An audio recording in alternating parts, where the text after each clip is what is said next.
Je m'appelle Brigitte Cresson. I am here for the History Channel special on French fashion during the early 20th century. Today, we'll be taking a look at fashion and how it was affected in France by major historical events like the Great War, the Great Depression, and the Cold War. Shall we begin? Or as we say in France, laissez commencer. Out of practical necessity, women became emancipated from 19th century fashion, and major changes in everyday life caused major changes in clothes, particularly in their construction. During World War I, great changes came to couture. Paul Poiret and other fashion designers were called into the military and their couture houses closed. Wartime prevented commerce between French and the United States, and although French silk industry remained in operation in Lyon, its clientele in couture disappeared into the military along with many of its weavers.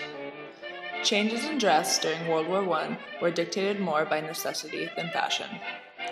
As more and more women were forced to work, they demanded clothes that were better suited for their new activities. These arrived from shirt waists and tailored suits.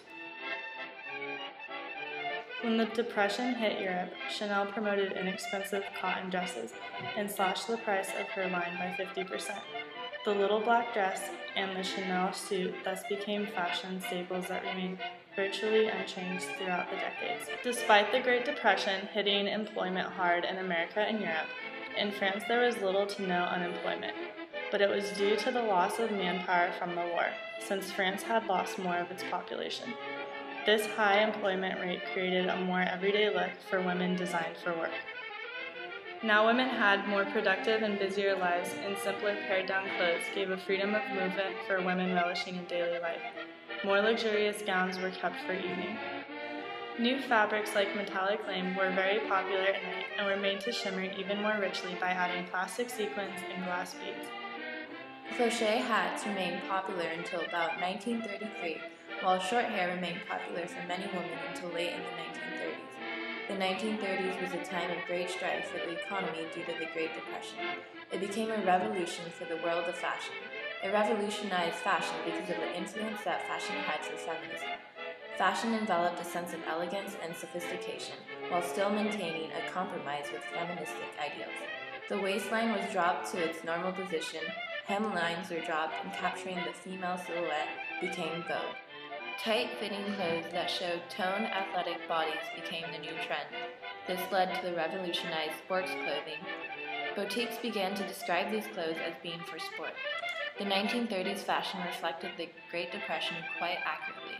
With the Great Depression taking such a toll on the economy and social structure, clothing reflected this somber attitude through modest clothing.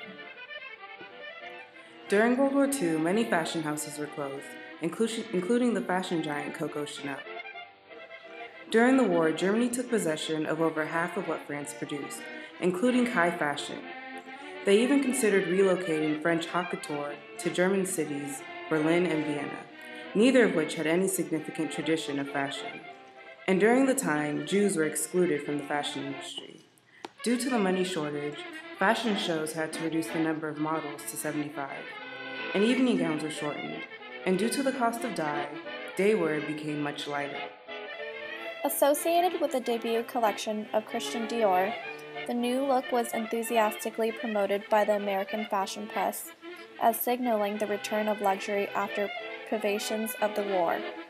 The Cold War established the idea that looking and being luxurious gave off a wealthy persona. The new look was actually an old look, recalling the corsets and crinolines of Victorian women. Throughout the 1950s, the armor that was built into women's clothing and the underwear beneath it transformed their bodies into virtual weaponry.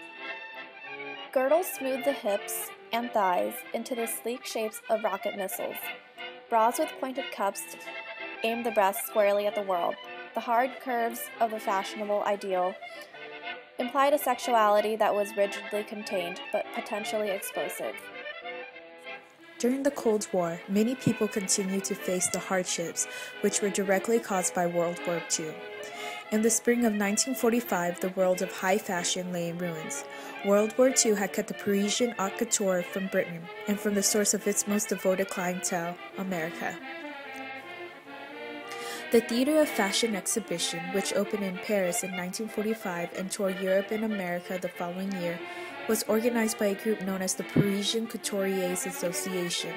This group of fashion designers was founded by none other than Coco Chanel. The purpose of this exhibition was to help the French relief efforts, but it was also intended to revive the life of couture. Robert Rixey had the brilliant notion to use dolls and stage settings instead of live models. The mannequins were only 27 inches in height, which cut down the cost of material and labor needed to create the designs. It also made it easier to travel from place to place. Each couture house created up to 5 designs each, and although they were miniature versions of outfits, they did not lack any details. They had proper linings, closures, buttons, and trimmings. Not only were designers involved, but wigs were all professionally made, and visitors to the exhibition could also witness the coexistence of 2 distinct silhouettes: the padded shoulders and short straight skirts that had prevailed during the war, and the softer, longer, fuller clothes that had already surfaced on both sides of the Atlantic.